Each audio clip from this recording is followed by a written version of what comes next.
Okay, so let's take a look at it. Tiernan, so you are thinking that you met the 3 in all of these areas? Some of the 3 parts. Some of the 3 parts. Okay. This part I kind of met. Okay. So to get the 3 for your whole paper, you know, it can't just be some. Like you have to hit most of the bullet points in that area to be able to be the 3. So let's see if we can find these things to determine if you actually are the 3. So looking at your planning piece, because that's the first part. The planning piece for the 3 says that you use describe and tell why brainstorming strategies.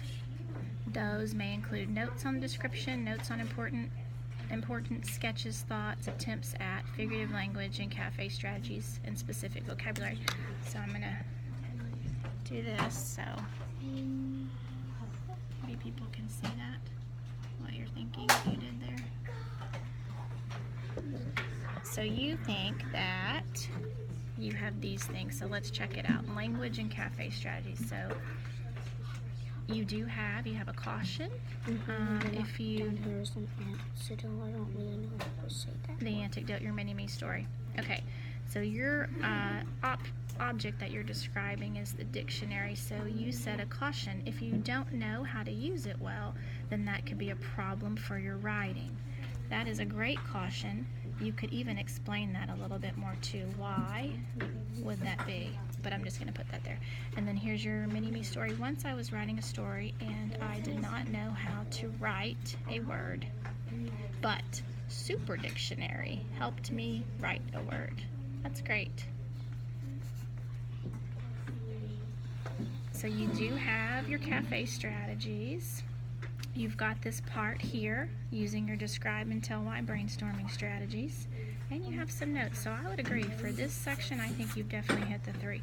So let's check the next part of the scale, which is your organization and progression, your clear main idea sentence. So what is your main idea sentence? A dictionary does so much more than you expect. Oh, nice. That's very engaging. Okay, so you do have that. Then the next part of that is that you stay on topic and you use a good expository structure. So let's check your piece. Oh, what were you going to say? I didn't really know what that meant very much.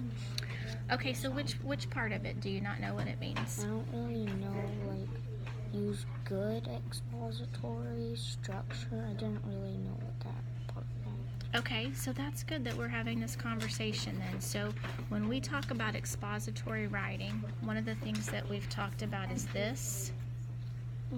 Do you remember him? The I. Okay. And so what usually goes in the top part of the I? The topic. The topic, the intro. Okay. And then this whole section of the I is what? The bricks or the details. Very good. And then the last part of the I is the conclusion. Okay, so as long as your expository piece follows that flow, then that would be considered a good structure. Do you think that you did that? Yeah. So here the dictionary is a very important tool in school. It can tell you words, or it can tell you how to write. Okay, so that's like your central idea.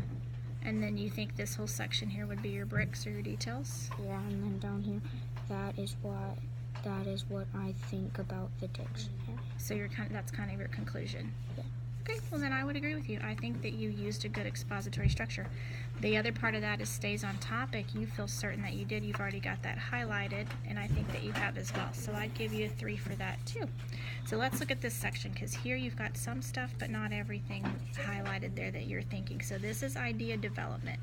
Supporting detailed sentences fully support the main or central idea, and you use the describe and tell why strategy, and you use cafe strategies. Yes. So here's 2 of the cafe strategies you used in your planning. Okay, so show me where those are. Once I did not know how to write a word, but Super Dictionary came to help me.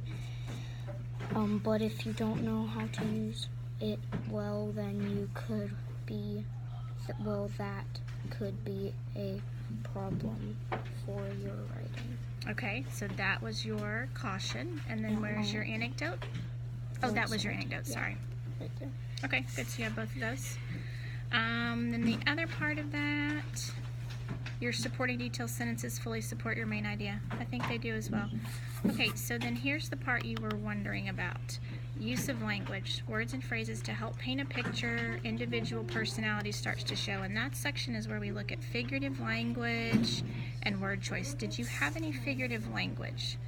Similes, metaphors, personification, or other things there? Well, I had personification on like Super Dictionary. I think that would be personification. Because I mean, like, it would be like a superhero or something.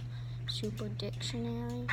Yeah, so I agree with you. I think that is definitely what you have there, but I think for your readers and for it to really count as personification, we should explain that a little bit more. So something like, but superhero, but like a superhero, or but the superhero dictionary. I could put, like, the, and then hero right here. So maybe if we add that adjective, truly 2 adjectives there, then that really solidifies it as a piece of personification that would help your piece. And so that would be great, Tiernan. But then I think also for you to truly be the 3 there, we should find at least one more place that you could have some personification, a simile, or a metaphor. So let's see if there's another place that you could find that as well for you to truly be the 3. Because I agree with you, and you judged your piece pretty well, knowing that you weren't sure. So right now we're kind of here at the 2. Let's tweak that, and let's find another place so that you could officially be a 3. That and then write the dictionary is a buddy to me when I'm in school. That would be great. And that would be a even stronger conclusion than what you have there.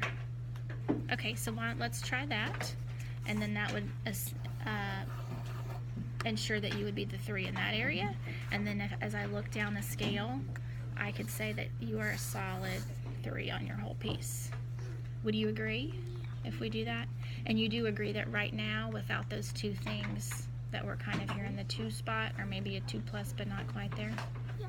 And you knew that about your piece before I even said it, right? Because you had that circled, you were wondering about that.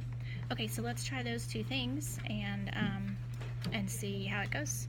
And thanks for letting me talk with you in video while we were talking. All right, great.